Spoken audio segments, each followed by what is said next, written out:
When darkness covers the sun, there is still a light to save my soul. Send me an It's angel. even coming out as a triangle on here.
Most of us are familiar with our world as we view it from weather satellites on the evening news. These satellites go around the planet from east to west or from west to east. There are a few satellites called polar satellites that go around the Earth, North and South Pole. However, data is not available to the public for a view of the North Pole or the South Pole, only the center section. There are only a few polar satellites. In February of 2006, the federal government issued a data denial implementation plan, which secures the continued flow of real-time meteorological satellite data from the NOAA, provided instruments on board EUMETSAT's METCOP spacecraft to public duty users in the United States during episodes that might otherwise require data denial. Data denial means real-time data from U.S. environmental instruments can be denied during periods of crisis or war. There are no publicly available images of the North Pole.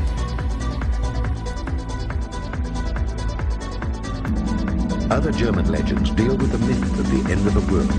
In the legends, King Barbarossa is asleep in the mountain, and after hundreds of years he rises up with his knights for the last battle at the end of time in order to help good triumph. I'm speaking now as a scientist. I do not want to confuse subsurface temples and grottos and structures of civilizations that go down approximately a mile or two from the surface of the earth with the so-called inner earth theory. In my work in Ecuador, Peru, and Bolivia, it is clear that there are vast tunnel systems that go hundreds of kilometers under the mountains, allowing the Indian peoples to connect between national borders. We know also between Mexico and New Mexico in North America that the Indians have a subterranean system of corridors that allow the tribal federations from North America to meet, even privately, without notifying the American or Mexican authorities. Clearly, these structures are there as a result of some type of volcanic activity or catastrophic events some 28 million years ago, as we have measured in areas of North Mexico, where the surface of the earth changed, allowing volcanic openings and porous materials to construct, as it were, underground cavities. Into these cavities, members of the human society found shelter from the noxious poisons and gases and orders of destruction that took place rather suddenly. If we look at our planetary system, there is an obvious grid of underground cavities, from the areas of the Gobi areas of Central Asia to the areas of Malta in the Mediterranean to areas even of the mountains of Untersberg in Central Europe, Mont Blanc, Jungfrau, to areas we have specifically worked with seismology in central North Mexico, and also areas of the Andes. Peru, Ecuador, and Bolivia in particular have underground structures that run for hundreds of kilometers. In Southeast Asia, we know that these structures also exist in the areas of Sumatra, Borneo, and Indonesia. Clearly, throughout the world, there are major areas which seem to be contact points with parallel evolution. Dietrich Eckart shaped Hitler's thinking more than we can imagine today. He also directed him towards a mediumistic education and showed him how to make contact with the spiritual world, in particular with the Germanic gods and the ancient Hyperia people from Agartha. Thus, the leader became a guided one who communicated with the spiritual world and the masters of Agartha.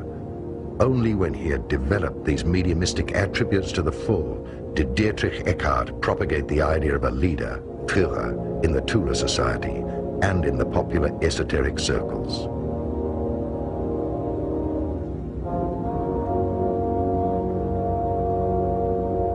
Already in the First World War, the German military sent various expeditions, which later were known as German colonies. Some esoteric followers, like General Ludendorff, who had access to the foundations and connections to the secret orders and castles, supported the expeditions and their search for the lost cities and treasures of the old Atlantean high cultures. In the early 20s, in a privately financed expedition, Edmund Kiss explored various regions of South America and discovered a wide-ranging system of caves with an opening to the inner earth. The different esoteric societies with their secret orders, country estates, and later also their castles were the meeting points of the esoteric elite, which saw itself as guided to resurrect the old knowledge of Atlantis and of the Indo-Germanic prophecies. The society that dealt with the lost technology of the gods and their impelling force was the so-called Friel Society. This society collected all the information dealing with the technology of polarity and levitation. When the National Socialists came to power and the old leagues and alliances had accomplished their duty, the esoteric followers of the time began to carry out their expeditions at the state's cost. Various secret working circles financed by the Third Reich were established.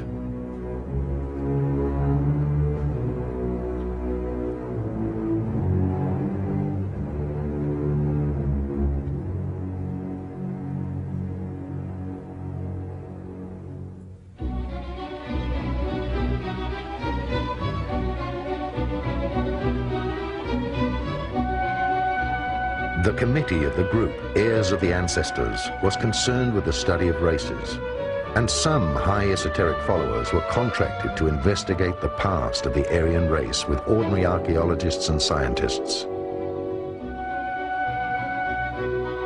Many Third Reich expeditions were initiated through the orders and foundations.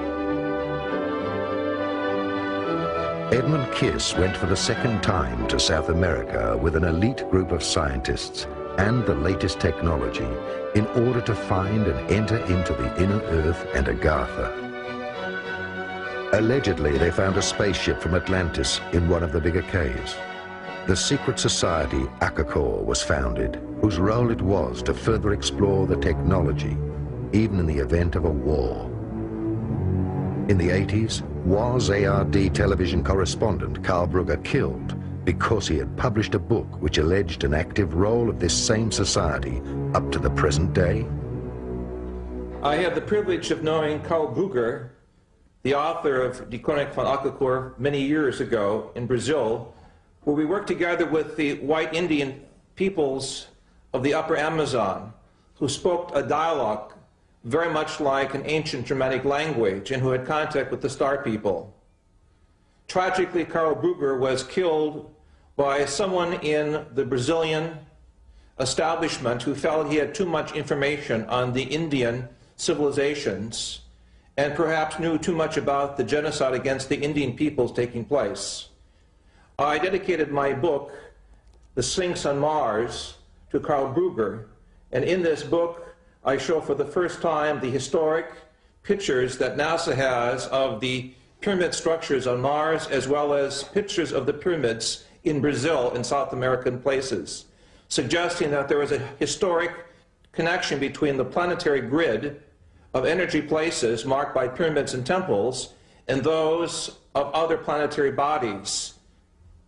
Karl Brugger was one of the great historians, journalists, and humanists of the 20th century.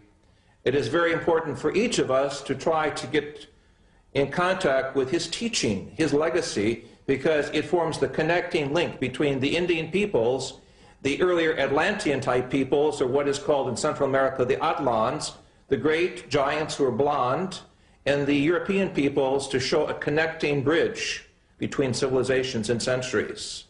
The chronic also refers to the coming of the extraterrestrial peoples, according to the Indians, at the beginning of the 21st century, due to the misuse of science, the destruction of the planetary environment, the imbalance of knowledge, what we call Western civilization, the Untergang des Auslands, will come to a quick change with the appearance of the Star people. And for this reason, we must keep our eyes and ears open to the signs from space of a new communication system, connected also with the teachings of the Indian peoples. Family of light.